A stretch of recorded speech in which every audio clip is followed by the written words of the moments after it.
if you think that you're going to go just apply at a bunch of community foundations, they're going to catch the vision and they're going to start funding you. I can tell you from experience that that's not going to happen.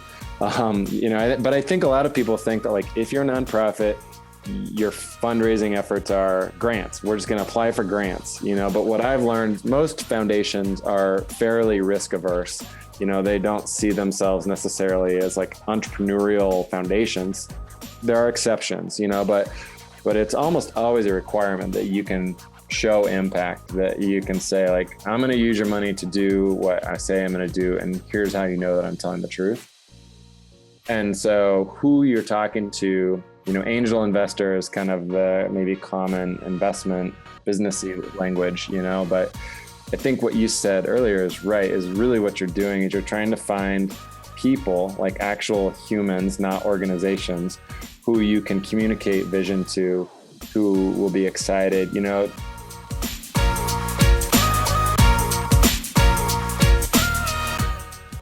Welcome to the Feast Over Famine podcast. On this podcast, we're navigating the tension that we find where mission and profit collide. We're talking to CEOs, founders, executive directors, impact investors, and all of what we've identified as the global ecosystem of the social enterprise, business for transformation, business as mission landscape. We're talking to them about the obstacles they face, the strategic challenges they've been through, how they're funded, how they were started, and everything that's happened in between. We are trying to share their story in a way that's impactful to help us all to grow the social enterprise space for the better. Enjoy this week's episode with your host, Ryan Mahaffey.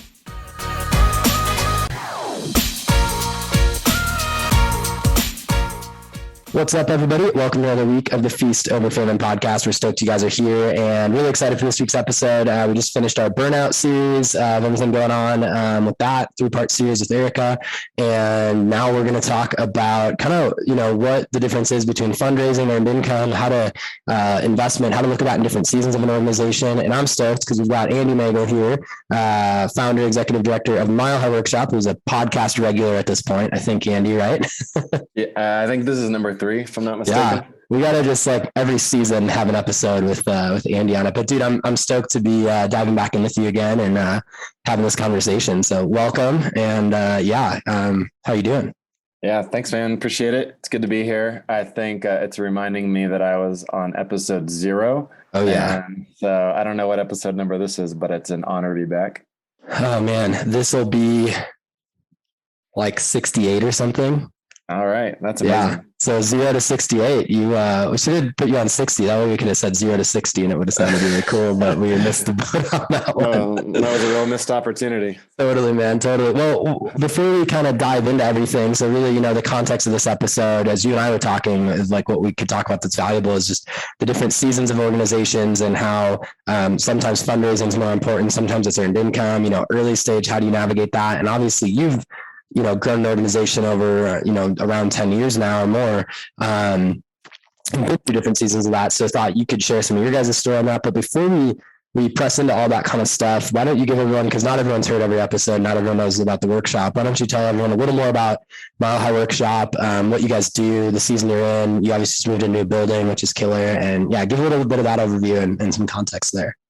Yeah, happy to. We are, I think, helpful to know for the sake of this conversation, we're a nonprofit. So we're 501c3, and we've been around for about 8 years, and we are a job training program. So we work with folks who are transitioning from prison, recovering from addictions, homelessness, that sort of thing. We provide jobs, training, support, a lot of love. And the goal is to help people get their feet under them and then transition to a job out in the community when they've been here for around 6 months is kind of the timeline. And so we just try to be helpful to them while they're with us, pay them to be here and to invest in themselves, and then help them move on to something out in the community. Yeah. So, and what you guys do is awesome. Like, having been around it for a handful of years now, like you guys are always, when people say, oh, what's social enterprise? I'm like, I'll tell you about Mile High Workshop, because you guys kind of holistically, hit it. And you guys are, talk about some of your clients, like, and what you guys are actually, you mentioned a little bit of what you're doing, but can you expand on that a little bit? Right. Yeah. So our business model, the way we earn some income, and then the work that we actually structure all of our training around is built around a partnership model, kind of contract production type work. the majority of what we do is different versions of packaging, kitting, assembly, those sorts of things. So, one of our favorite customers here in Colorado is Kong, the dog toy company. So if you're a dog person, you've seen their little red or different colored rubber dog toys. They do all their injection molding in Golden, and they bring us, tens of thousands of those a month. And we kind of quality check them, package them, and send them to the distribution center where they end up at, PetSmart, Petco type places. Yeah. We also do some sewing. We sew pillows for a company. The pillow is called Everpillow, and we also make a lot of repurposed banner stuff. So banner totes and bags and these sorts of things, which that are marketing awesome, materials. like super high quality. They are awesome. Really, really fantastic overall. Yeah, they're awesome. I agree with you. Yeah. Cool. And we did the math. We don't do it like regularly, but the amount of material we've kept out of the landfill through that activity is, kind of unreal, like several tons of vinyl. Yeah. Well, and it took me a minute to wrap my head around that when you first explained it, but these are basically like people make banners all the time for conferences and events and different seasons on like street posts or malls or whatever. And then they're like, oh, well, that says Happy Holidays 2021, thanks Denver for a great year. And it's like, well, what are you going to do with that in the future? So they just throw it away. You guys end up like, they pay you to turn that into like, totes, like you said, totes or grocery bags or whatever. So it's kind of cool to repurpose that. And for them, it's a revenue stream too. Cause like a zoo, I know the zoo, different zoos or museums have done that and things. So it's a cool model of how much have you guys saved from the landfill? Like, do you remember the number? It's several tons, It's crazy. I can't remember, but yeah, it's like, if you go to Zoo Lights this year at the Denver Zoo, it's like, they're not going to have those up next summer, but next year at the Zoo Lights, they can sell totes in the gift shop from the previous years. And so it's super cool. A lot of mutual benefit for everybody. Yeah. That's awesome. It's cool, man. Well, killer. And you guys just moved into a new space. Like after how many years were you at? Well, I guess how many years have you guys been around total? We've been around 8 years. This is our fourth home. We are in our last space for 5 years. Okay. And so we'll be here for at least 5. After the move, I think nobody on our team wants to do it again. So hopefully we'll just stay here forever.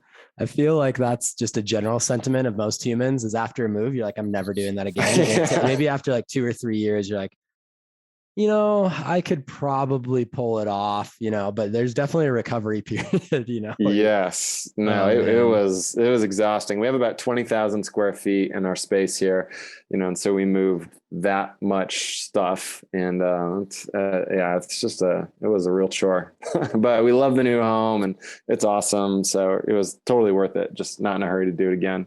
Dude. Yeah, totally. Well, and it's a bigger space. So you guys have a lot more opportunity. It's a little more central. I mean, I don't want to say it's more central to Denver. I know it is, but Aurora was obviously central to a community like that you could serve, but I think where you guys are at now is right along the light rail line there. Bus transportation. I think it's probably a little bit more like diverse, easily transportable to get there. Right. Yeah, it is more central to the entire metro area. I think Aurora, like we liked being in Aurora, but now, we can work with the people who live on the west side of town in Denver, their commute is better. And we're really close to, light rail, bus, all that. So it's pretty much better across the board in terms of accessibility. Yeah. Yeah, it's awesome. It's cool. So, well, killer, dude. I'm stoked for you guys in this season, and obviously we're talking through some other stuff of like strategy and all that, which is pretty cool. But I guess So we talked about this idea. So I guess as we dive into this earned income fundraising, I'm gonna kind of lay out a few definitions because I know everybody's coming at this from a different angle. So when we say earned income, that's like revenue generated from some sort of business opportunity. So for you guys, that would be revenue generated by your relationship with Kong or packaging dog toys and things like that. Donations, fundraising, that side of the house is just your traditional fundraising stuff. Someone's getting a tax deduction for that. Obviously, that's only relevant for a nonprofit. You'd have to be a 501c3 and an NGO to be able to do that, receive that money and get a tax deduction. And we're going to talk a little bit about the role investment has played or can play with an organization in that. And really, the goal of this is just help people. Our mission statement is to navigate the tension where mission and profit collide. And so the goal of this would be to navigate the tension where fundraising and earned income collide through the different seasons. And you kind of were kicking this off earlier by saying like you've had some people asking some questions of you lately on this. So I guess let's just kind of start kind of early stage, and maybe we can kind of take it that way and talk through Mile High Workshop and like early stage, first growth stage, kind of plateau stage, and then like, other growth stage, and maybe break it into those 4 categories and talk about what's kind of different. So as you think in early stage, I mean, we'll start with for you guys and then whatever thoughts I have, but what was the tension of that for you guys early stage? And obviously you're 501c3, so you might have a different perspective than some others, but yeah, share a little bit of that. Yeah, I mean, our experience was probably unique in the sense that we started because somebody made a donation. So there's a group in Denver called Mile High Ministries, and they had a donor approach them and say, I want to give a gift, and I'd like you to use that gift for something related to jobs. And so we had kind of a small pot of money that existed, and that was the situation that I stepped into. Was, here's a little bit of money and you can have a job, but when the money runs out, your job runs out unless you figure out kind of how to keep going. So we stepped into that and just kind of, no business model, no nothing, and had to start figuring it out and start having to figure out fundraising. And I think one of the huge challenges, you mentioned some of these conversations, it's cool to be a little bit down the road and have some experience to answer questions from people who are just starting. But one of the questions people ask all the time is just like, well, if you're not doing anything, how do you raise money? If you are a nonprofit, but it's probably true with investment approach as well. Yeah. I mean, it's that early stage, like pre-revenue angel investor thing, and one of the things I say on the investment side, which I think translates for all the other ones, this is kind of setting earned income aside, but in those early stages, like you're casting a vision and finding someone to get on board with it. That's just a different kind of person, So Yep. There's private equity companies out there that are like, hey, we're only focused on $1 million and up of EBITDA or, revenue or something. And that's all they're going to talk to you. Well, if you're early stage or whatever, and you're just knocking on that door all the time, you're going to fail. Right. So Yep. It's finding people that have the palette and capacity and want to kind of get in that early stage kind of piece, and just knowing that that's where you're at. And I think that it sounds so simple to say that, but I think people miss that, and the same thing goes for fundraising. Like if you're going after a bunch of grant money for a new project, that's going to be tougher because a lot of those foundations and government and things like sometimes they're cool for new, or they're ready to work with new startup kind of projects. But a lot of times they're saying, hey, what have you done so far? What's your logic model? What's the cost? And you're like, I don't know. Like we have a vision, we're going to go do this thing, but some of that stuff's still shaking its way out. But there's also a few out there that I think make it a point to like inject funding into new kinds of things. I think government grants do that pretty well. Like I do think that's one of the ones that I hear often, that the city or county or federal government or state or whatever is saying, hey, we're setting aside this bucket of money for new ventures helping homelessness in this way. And then people can tap into that. So I don't know, what are your thoughts on that as you kind of think about your early days?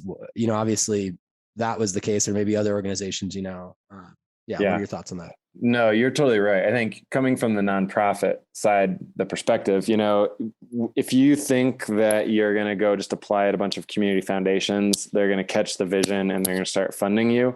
I can tell you from experience that that's not going to happen. But I think a lot of people think that like, if you're a nonprofit, your fundraising efforts are grants. We're just going to apply for grants, but what I've learned, most foundations are fairly risk averse. They don't see themselves necessarily as like entrepreneurial foundations. There are exceptions, but it's almost always a requirement that you can show impact, that you can say like, I'm going to use your money to do what I say I'm going to do. And here's how you know that I'm telling the truth. And so who you're talking to, angel investor is kind of the maybe common investment businessy language, but I think what you said earlier is right, is really what you're doing is you're trying to find people, like actual humans, not organizations, who you can communicate vision to, who will be excited. We kept gas in the tank through like literally just a handful of relationships in the first couple of years with people who had the capacity to support our work financially, who I could personally have a relationship with and say like, this is what we're going to do. And this is how we're going to do it. And this is what progress looks like. This is how we're doing. And they would financially support us as we got going. But then, you get one grant and then other foundations like, oh, those guys, right. well, we trust them, so we'll give you funding, you know, and then it's this snowball that just kind of like starts out and then gets bigger and bigger. Yeah. Yeah. A few thoughts on that from what I've seen is, you know, having a major like partner organization, like having a name drop, as bad as it is to have a name drop, like culturally, I think we're, you know, I have, how do I want to say this? There are people that I talk to often that I meet and network with, and like the whole time they're just like name dropping. And I feel like you know, culturally, so-and-so, blah, yeah, blah, like, blah. yeah, well, this guy's on our project. Yeah, you know who he is, right? No, I Yeah. don't. Like, Oh, you got to know this, you know, and it's fine. But when you do that like 30 times over a coffee meeting, it's like, I don't, I'm not like impressed. So the flip side of that, though, I do think it's important when you say, hey, we're working with Kong dog toys. You know, if you said, hey, we're working with these 5 small businesses in Denver that no one's ever heard of, that's important work. But being able to say we work with Kong, or when you guys were working with Coors Tech, you know, yeah, well, we work with National Geographic, you know, it's like exactly. most people have heard of them. So I think finding, you know, looking at your network in those early stages and saying, okay, like what's a key partner, whether that's a major donor, a major investor, or it's like a client or some sort of business partner or something that you can latch onto and share that just, it creates validity right away. And it kind of qualifies you. And other people are like, oh, okay, well, I can get behind that. So I think sometimes as important as casting vision is having that piece. And with that, you know, I think as far as the casting vision goes, like we always call it the spaghetti against the wall approach. Like people have an idea and it's kind of spaghetti, you know, in their brain. And really like, you've got to draw that spaghetti out, organize it, and get it like, figure out what sticks against the wall and get it on a plate. And that plate needs to be presentable. And I think sometimes in the early stages, a lot of people, they're sitting in front of that right partner or major donor, and they just botch the presentation because they're like, we're going to do this, blah, blah, blah. And it's, you know, like firm up what you're solid on, and then say, hey, and we think it's going to work this way in these areas, but we're going to play it out. Like it's better to say that than to feel like your tentacles are flailing in every direction. Yeah. And I think what I would say too is like when you're truly early stage, when you're really not doing anything, like accept the fact that you are not going to put together a killer presentation that's going to knock their socks off. Like it's not going to happen. But what they will get behind is like your heart, your vision, your passion. So like set yourself up to communicate that, because that's what people will say, like, oh, this person is the real deal. Like, and they know what they're talking about. And like, I want to help them figure it out. Yeah. You know? Yeah. So, well, and I think more, and I do this with like anything we're ever going to take any equity in or something, or I'm personally investing in, is the founder is more important than almost anything else. Right. Right. And so it's take an honest look at yourself as the founder and say, okay, like what am I good at? And what am I obviously not good at? And if there's glaring things that you're not good at, that people are not going to get on board financially because of that, put those team members in place. So, and even tell people that, be like, look, hey, I come from this background. I'm good at these things. These are things that we're going to have to do in this next season that aren't my skill. So I'm surrounding myself with that person. That shows humility. That shows leadership skill, like the tenacity to kind of do that. Like one of the first slides I always put in a pitch deck is a founder slide. And it talks about, you know, their family, their like career background, like accolades that they've had or things, and like qualifying things. Cause that's just the first thing that people like, oh, wow, okay, this is the right guy for the job or girl for the job in that sense. So I think that's really important for sure. How did that play a role for you kind of coming into it with Mile High Workshop in those early stages? Yeah, I mean, I think one of the things that was really awesome was that we were partnered with Mile High Ministries. And, you know, it's like, I didn't personally have this like amazing reputation around town. Like people didn't know, they're like, oh yeah, we want to get on board because he's doing it. You know, it's like, but I could be like, hey, you know, these guys, they've been around for 30 years. I'm doing a thing in partnership with them. And that bought a lot of trust, and at least like opened a lot of doors where people would be willing to have a conversation. So I think, you know, strategically, if you're really early, you could figure out like, well, who's someone that I can partner with? And like, how can I support? It needs to be a real partnership. How do I support what they're doing? Totally. But then there's opportunity for you in the mix as well, you know? And but I think you're right. Even today, 8 years later, you know, I still matter in our fundraising efforts because it matters that I'm still here, you know? Well, that's actually a really interesting point to make if we shift for a second away from the early stage and think about later on, the longevity and health of the organization shouldn't be reliant on the founder at a certain point. Like for the first few years, it's just the founder. But if it's like, year 4, 5, 6 on, and it's totally reliant on, like, that's a good time for the organization to say, hey, like, how do we make this not the Andy show? Right. And start to shift it to where, yes, we're thankful Andy's here. Yes, we're thankful Andy's part of it. We're better because Andy's part of it, but we could slide someone else in and probably only lose 30% of the effectiveness for a season. And if you have a business, it might that's actually grow. Well, it might get better. Totally. Depending on, I'm not going to comment on that. We can say that when we're not recording. I can comment on it. I think that's totally possible. But yeah, like I think that's succession planning. But how is that? Not necessarily asking like whether you guys are good at that or bad at that, but how has that played a role through the seasons for you guys? Have there been seasons that you've said, hey, I'm going to step back from this area and put someone else in to not make it just about the Andy show so that organization is more healthy? What's like gone bad with that, or what mistakes have you made? What parts have gone really well with that?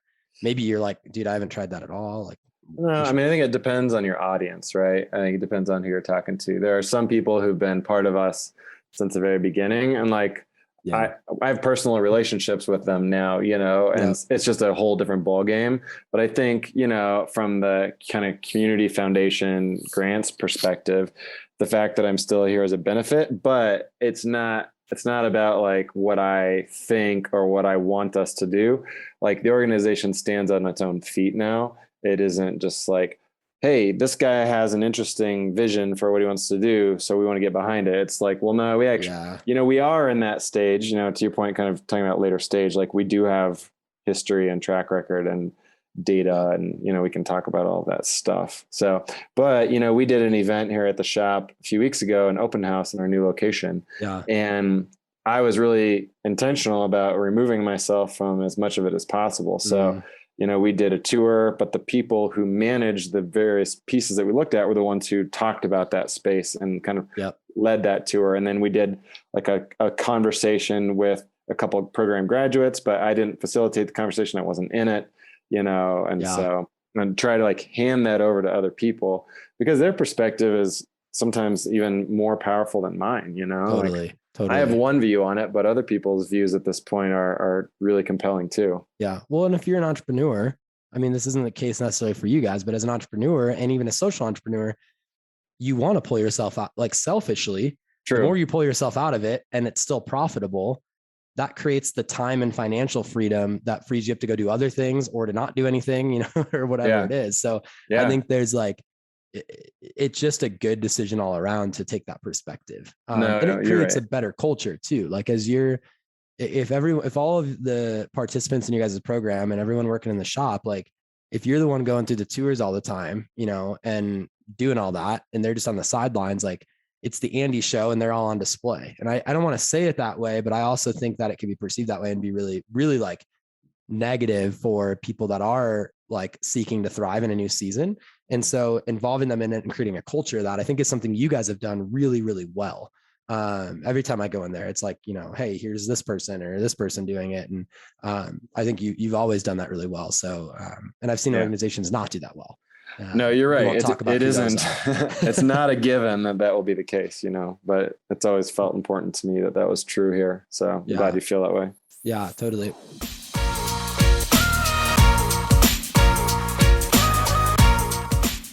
All right, everyone, I want to take a quick break from today's episode and just share a little bit about Impact Foundation, who's got an incredibly awesome model of using impact investment, charitable dollars, and funding tons of projects all over the world right now. What if your investments could change the world? At Impact Foundation, they believe business with purpose has the power to transform society. Purpose-built for impact investing, Impact Foundation provides a streamlined way to fund businesses that seek social and spiritual transformation or make loans to charity, all while earning a financial return to grow your giving. Donors and investors have already supported more than 200 redemptive enterprises through their impact accounts.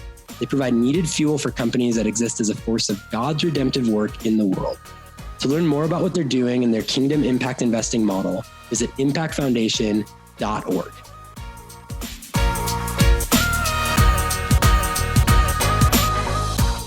Well, so let's shift gears a little bit. I just took a note as you were talking, like, let's talk about the tension of fundraiser biz dev. So every entrepreneur or every leader or every founder has the days,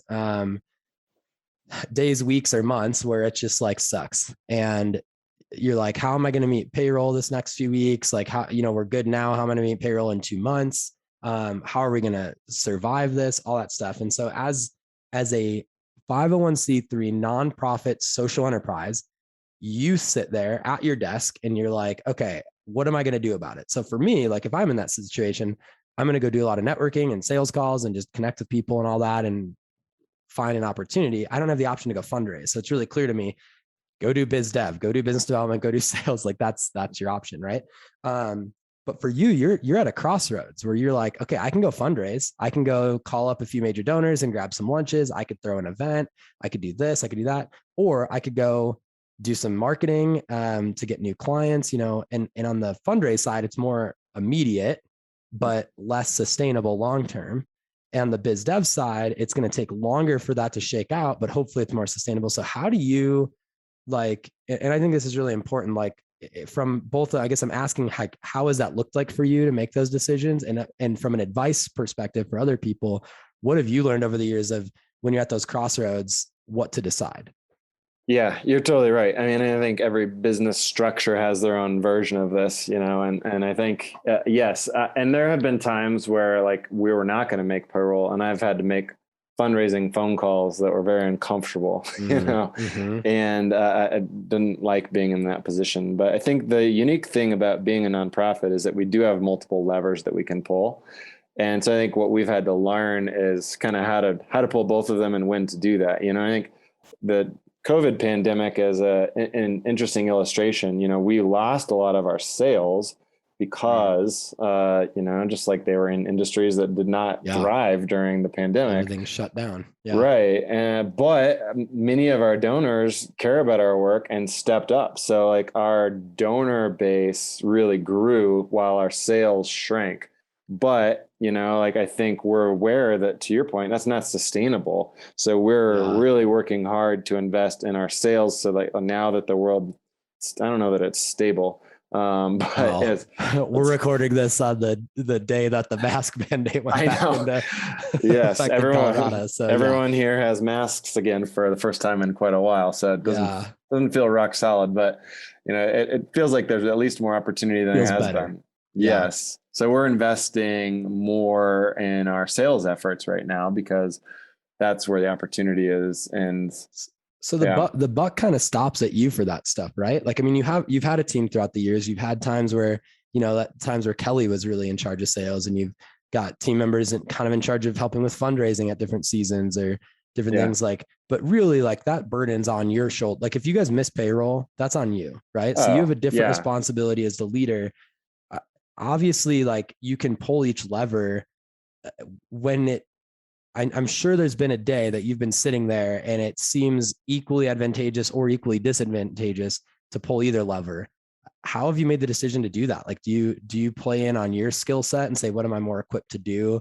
What am I better at? I mean, obviously you're someone who's gifted in both those areas. So it's almost like a curse a little bit because you're like, if you were just a really good fundraiser, you're like, I'm going to go fundraise. I'm not going to sell, but how have you wrestled through that in those moments? I am not a really good fundraiser, so that's you guys have survived for 8 years, which says that true. That's true. You are. Okay, fine. But I do think like what you're getting at there is really important. And if I had advice, it would probably be to lean into your own strengths. And for me, when we started, I didn't really want to be a fundraiser, a very reluctant fundraiser at the beginning. So I think like I'm way more interested in like biz dev, sales, growing that side of what we do. Mm-hmm. Like that makes me more excited than going and fundraising. So I think like if there's been seasons where it's been like, hey, there's really no right or wrong reason to pick fundraising or sales. Like I'm going to land on sales just because like I enjoy that process more. Yeah.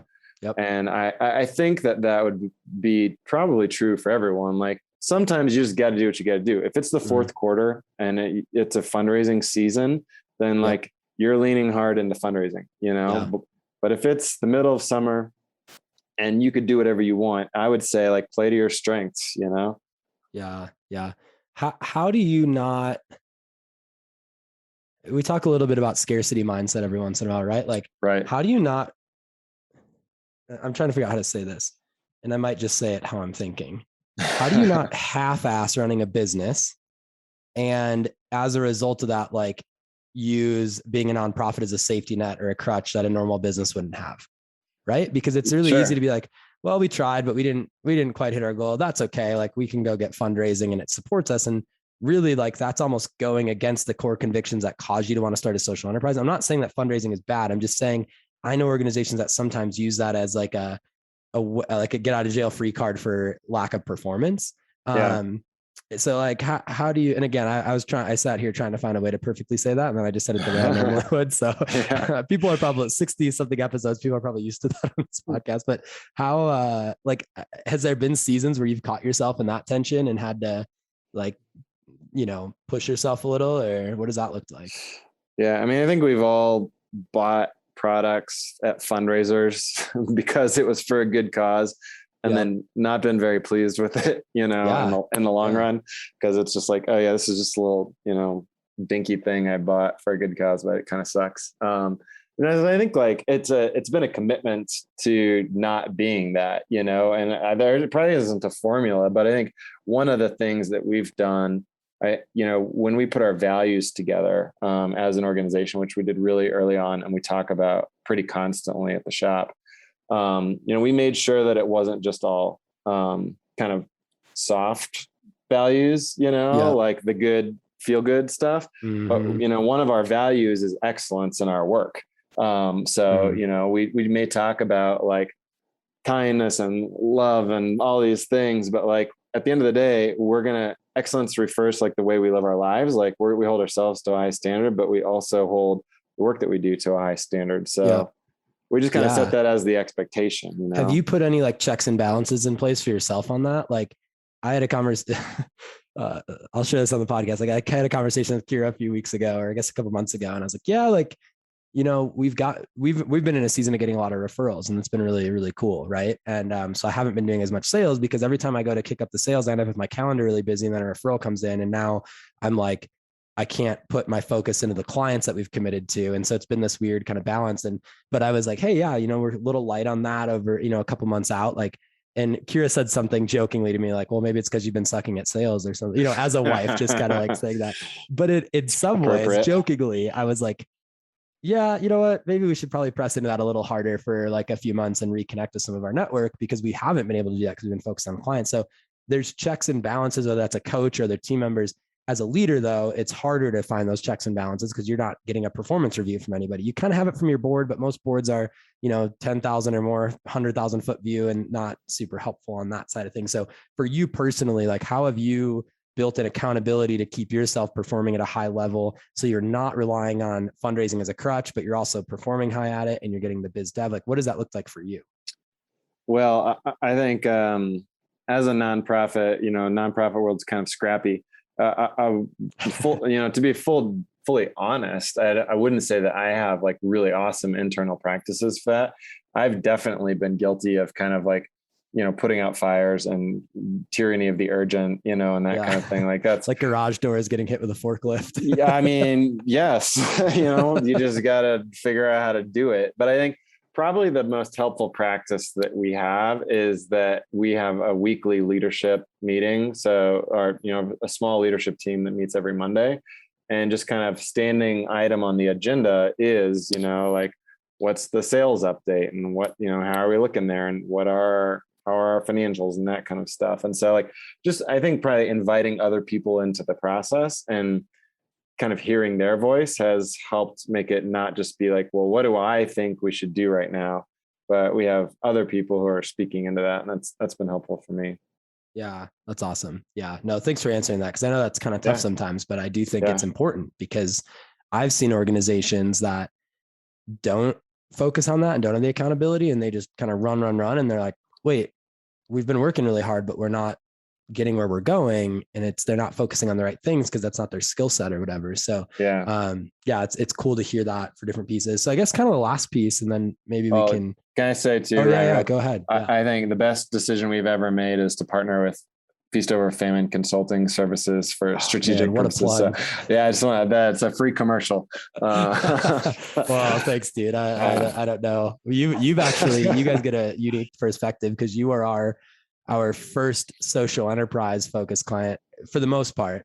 And then we recircled back to you kind of in the middle season. Yeah. And then now we're circling back again. And this one's probably the toughest one in a fun way. So I almost said RDM, but I was like, no, that's right, not right. Yeah. That's the old days, but yeah, no, thanks, man. And I think I think the point there too is like, find the people that are going to push you and challenge you and ask the right questions. And if you're not willing to do that, like that just comes out of humility, right? Yeah. That's not about hiring a coach or consultant being good or anything like that. It's like having humility, even hiring Craig for you. It's like, Craig thinks very differently than you do. And there's times I'm sure you and Craig have butt heads over Craig being your COO have butt heads over the past few years in a really good way, but you're both like really humble guys that can come together and do that. And even Kate, now like you developing a leadership team with people who aren't like you to press into that, I think can be really, really valuable. And if you're someone who doesn't have the bandwidth or the finances to have that leadership team yet, that's when hiring coaches and different pieces of the puzzle can be really good to help. Yeah. Or even volunteer advisory types of roles, advisory boards can be really good for that. We've had amazing people who just like love what we do, and they volunteered their time as kind of this pro bono consultant type thing. It's like, hey, I know financials, your financials suck. Like, let me help you fix them. Everyone needs a Jim Howie in their life, right? Oh yeah. Amen to that. So yes. And that's a double-edged sword too, because I think Jim's an example of someone who committed to a pro bono consulting relationship over time. And he was, fiscally, like personally okay. So he wasn't like trying to work 5 jobs and then volunteer. So he had the bandwidth, but he actually followed through on the commitment. He acted like a real consultant or coach to support you while not getting paid. And we ended up hiring him. Well, I guess you did. Yeah, you did hire him for a season. He started just kind of as a volunteer, but then we talked him into working for us for a short while. Well, I guess my point being that's like a 1 out of 10 scenario. Most of the time, what I see with pro bono coaches, consultants in that kind of space is like their intentions are really good and it's really good for like a month. And then it's not the same as when you're like paying someone that's made that commitment financially. Yes, you're absolutely right. We've been fortunate to have quite a few unicorns speak into our work, but we've also had many of those experiences as well. Yeah, totally. Yeah. Well, yeah. And so to bring us back and kind of wrap things up on this, I want to talk about the earned income to fundraising split. And this is a pretty hot, but I've had people say to me that you cannot be you cannot be coined a social enterprise if you're not 100%, if you're not a for-profit. If you're fundraising and you're not fiscally self-sustaining, you can't. I don't subscribe to that. And we always talk about the social enterprise spectrum that like, I would consider Patagonia a social enterprise on one end, and I'd consider a nonprofit that's like 90% fundraised and has a 10% of their budget can come from selling of something or something like that. Like they're thinking about the global economic marketplace's ability to support their work. Mm-hmm. Obviously, like the middle ground, probably, 40, 60 to up or so is the sweet spot or something like that. So I guess talk to me. And there's a lot loaded in it. I guess one more qualifier I'll say before I ask this is like, there's the whole unrelated business income issue where, at some point, certain models, the nonprofit should own a for-profit, be 100% owner in it.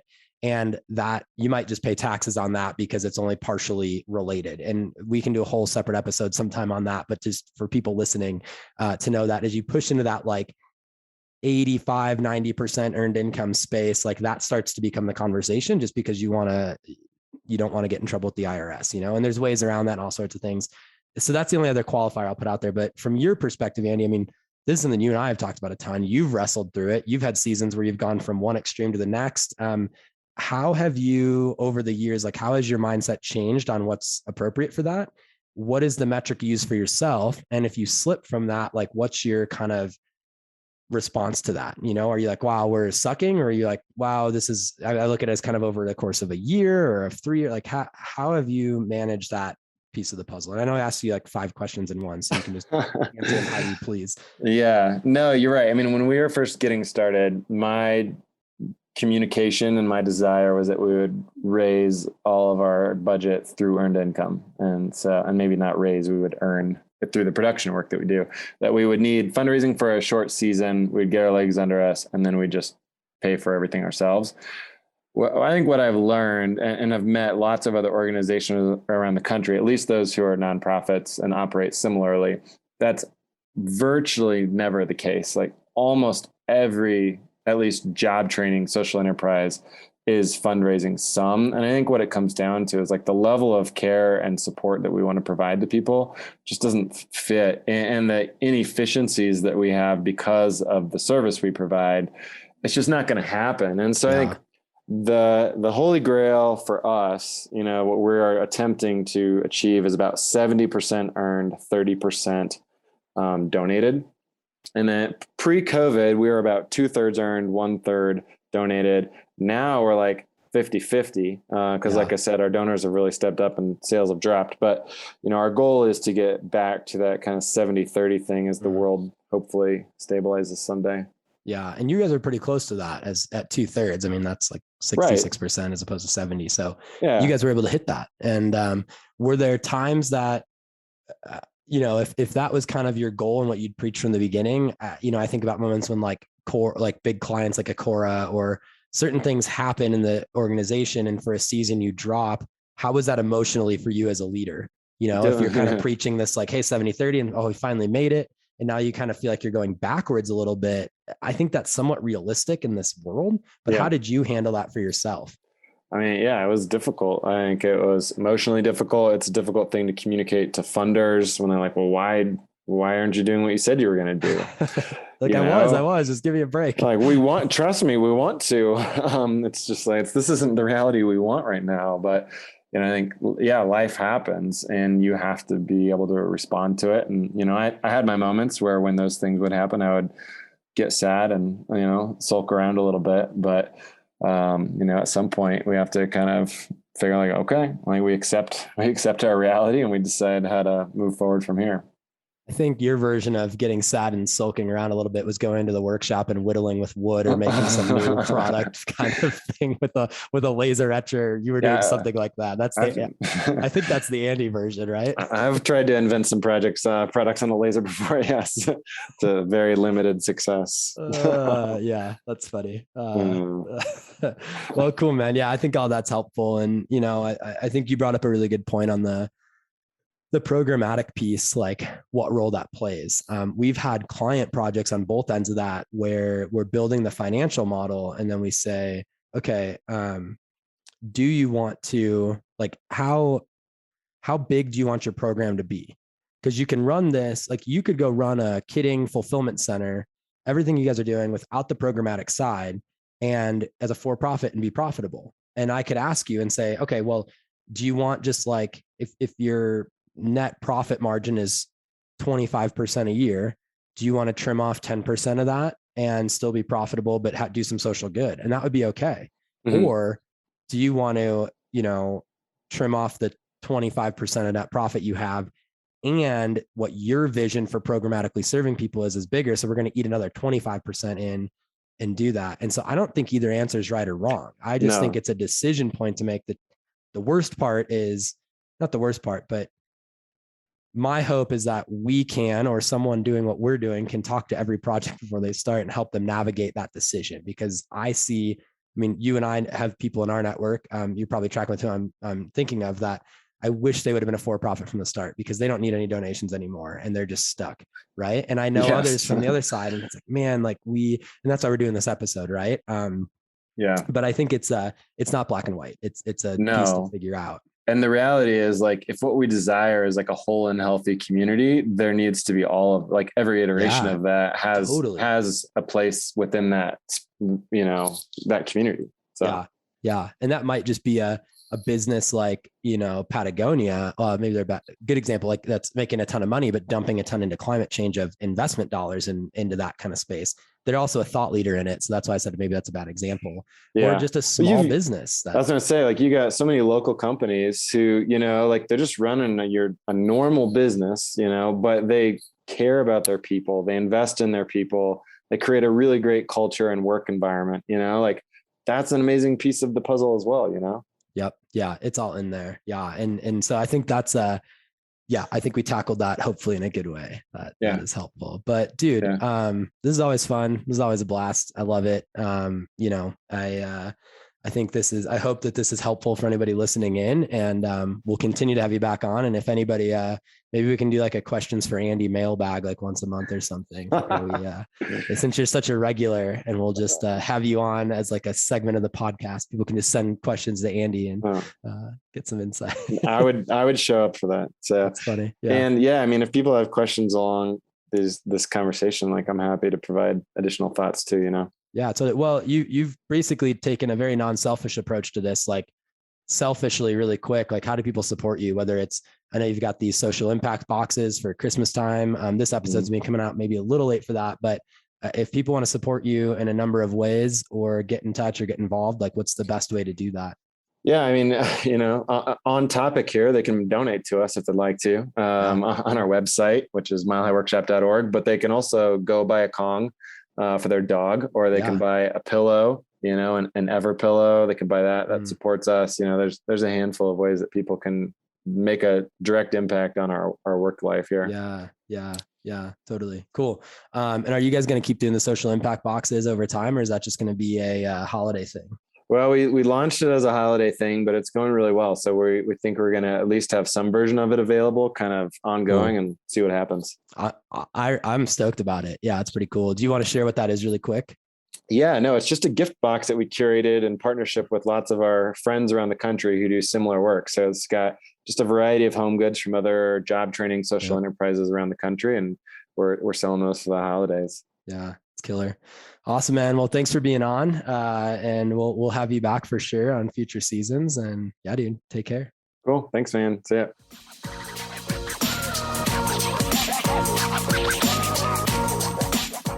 All right, everyone. Thank you for listening to another week of the Feast Over Famine podcast. We are so thankful you guys are here and listening. As always, hit that subscribe button on your favorite podcast listening apps. We would love to keep you guys up to date on new episodes that are coming out, when we're launching new episodes, when we're launching new seasons, and everything in between. So when we're in season, episodes are dropping every single Wednesday. Hit that subscribe button. Make sure you're up to date. Also, if you're loving what we're doing, be sure to follow us on Facebook, Instagram, LinkedIn, where we're constantly posting about our projects, what they're doing, what kinds of things we're working on. We'll recycle some podcasts, things about our partners, all sorts of fun stuff that you want to see. So hit us up on Facebook, Instagram, LinkedIn, all that kind of stuff, and check out what we're doing there. And yeah, we're stoked that you guys are listening. We hope this has been really fruitful, and we will catch you guys next week.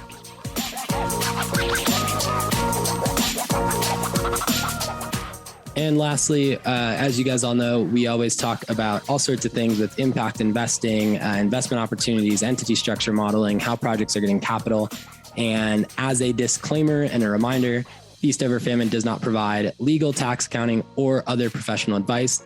You should consult professional advisors concerning the legal, tax, or accounting consequences of any activities related to your project or a project you're supporting.